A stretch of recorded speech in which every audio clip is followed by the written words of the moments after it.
So let me tell you a little bit about this survey, and I'm going to be very brief.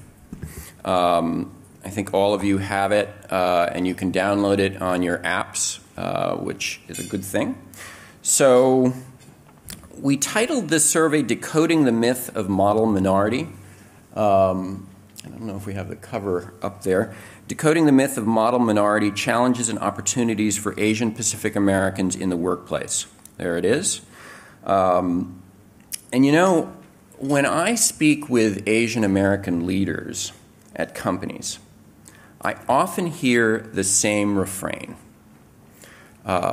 This is what I hear, and I'm going to say, quote, "We need help debunking the myth of model minority. Our leaders don't get that there's a problem." They say that, the companies say they have, we've got robust workplaces, we have Asian American talent that is innovative, working hard. We don't have a problem here. And I say to these Asian American leaders, well, when I get that question, I say, all right, what about in your senior leadership ranks? I usually get dead silence because they don't have an answer. Now, that's not true for some companies, but it's true for many companies.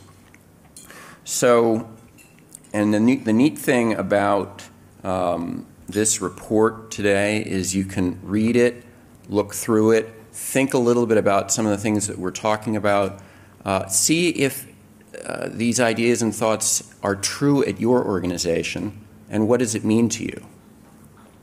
So some demographics, some quick facts we have on the board here. Oh, I better not turn from here. That's bad. It's right there. It's right there. Oh, it's right there, but that's okay. I have this. So some quick facts. So it's the 8th annual study.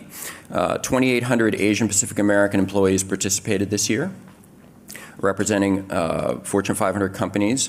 Companies such as Chevron, Goldman Sachs, KPMG, Medtronic, and many, many others.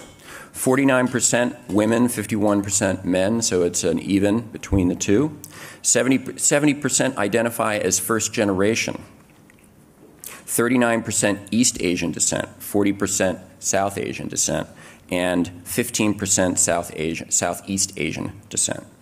48% professional technical, 19% first level managers, 20% mid-management, and then 4% executive advisors. So there's a fair amount of management as well as the professional technical. And then to Apurva's comments about the millennials, 53% are Gen X to 36 millennials. So there's still more Gen X running around, but yes, it's changing rapidly. Top 10 challenges of the key of the survey. Some of the things we found, if we can put that up.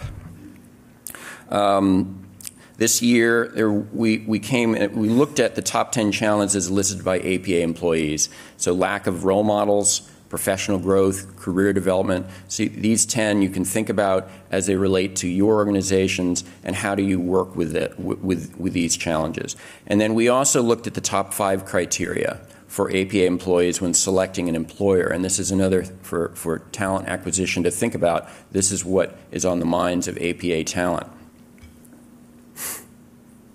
And then just going to some general areas, we looked at APA millennials, we looked at APA gender women, and then we also looked at an interesting finding around East Asians and South Asians. So East Asian participants are significantly more likely to report a shortage of role models, APA executives, and APA board of directors of their companies. East Asian participants are 17% less likely to occupy senior leadership roles than South Asians at 29%. And East Asians are also less likely to be on their employer's leadership track, 54% than South Asians. So there's something going on here. And if you take the language barrier out of the equation, because we looked at what's going in terms of East Asians and South Asians born and raised and educated in the United States, and those stats are very similar to the previous stats. So it's more than language that's happening. think about in your organizations whether this is true and what does it mean and what's happening. Finally, we did a 5-year trend analysis, and this trend analysis is looking at all the companies that have participated in the survey over the last 5 years. And what we've discovered is that across every key engagement driver, companies have seen favorability scores increase.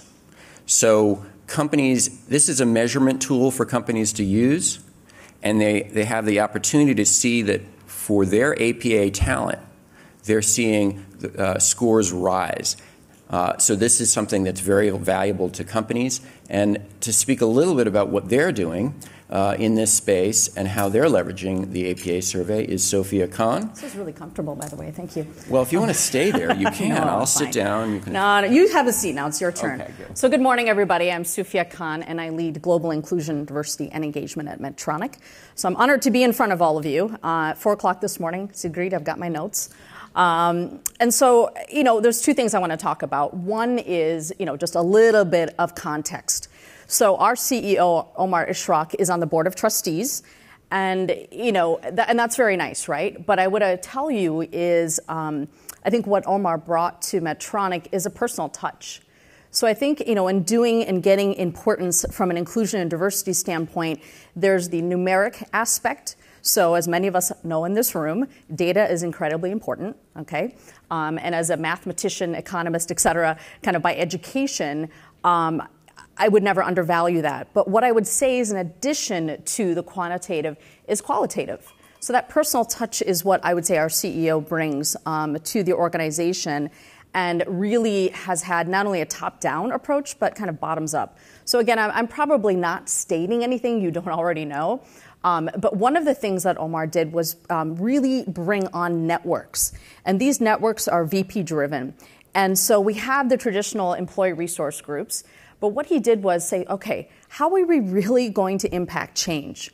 And I would say one of those ways is if we have Asians who are vice presidents, which we do, and other vice presidents within the organization, how do we come together to really impact change? Do you mind pulling up the slide that has the list? The top 10, if that's possible. Top 10, that one, please. So as we look at these, how has the survey helped us? So I need to look down for a minute. It's looking at these top 10, but it's not saying, oh my goodness, we don't have role models, so now what?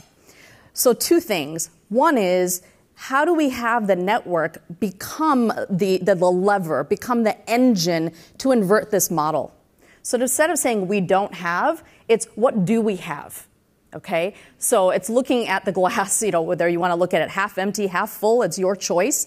But I would say in the role that I play, and particularly with our CEO, the role that we play is looking at it in an optimistic way. We do have leaders. Maybe we don't have as many Asian vice presidents as we would like.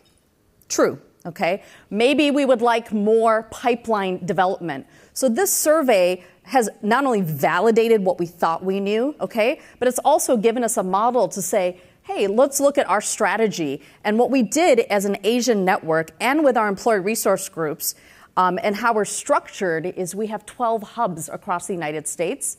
Our Medtronic Women's Network, we have over 7,000 members and 60 locations across the world. And so what we said is, how do we mobilize? I think as a gentleman said yesterday on stage, is how do we all come together? Right? Certainly there are nuances as someone, particularly I can say as an Asian woman, there are nuances to leadership. There are assumptions that are made about us, okay, and how we show up. So I pick on the first one because the challenge would be, and what I've said at Medtronic and our CEO is, so what's your role? If you don't have a role model, how do you become a role model? And definitely the data has helped us say, okay, we have the facts, we have the data. It's helped us accelerate our strategy, but also gain more focus. And I have to look at my notes that I wrote this morning to make sure. There's 3 key strategies that we have. The first one is accelerating Asian talent at all levels. So certainly we need more Asian talent, and I agree, visibility matters. Okay, my entire career, I was it. For a long time, okay? So I was at PepsiCo, so I'm looking at this table here. I had Indra Nui. I was able to work with her. on many of the diversity inclusion challenges there and many leaders before me. And coming to Medtronic, wow, I have a CEO that not only has similar background to me, which is unique and different, but also similar faith and similar values. So it's very interesting. And so accelerating talent is very intentional. Now, every company has talent succession planning, okay? But I've tried to take it a step further. So using this data, what I've done is I've used these top 10 against our engagement survey. So this is where data matters. What is our organizational health survey saying? Okay? And how does that stack up against this top 10? Is it the same? Is it different? Are we just unique in some areas, or how are we similar? So we've kind of taken the data from the survey against our organizational health. I know, can I have 30 seconds, please? Thank you. Against our organizational health survey, and then also looked at it against representation at all levels in the organization. So again, a very systemic approach to using data, and most importantly, building accountability. The second one is inspiring a confident and visible Asian community. Now, when you look at this top 10, it's all around, I would say, not functional and technical skills, okay? I spoke personally earlier, I think, with the press about my own journey. Okay, how did I become a role model? Maybe not. How did I learn to build my own confidence, in being a leader when I was a very shy young girl? So I had to overcome these. So part of it is using my own story, my own space.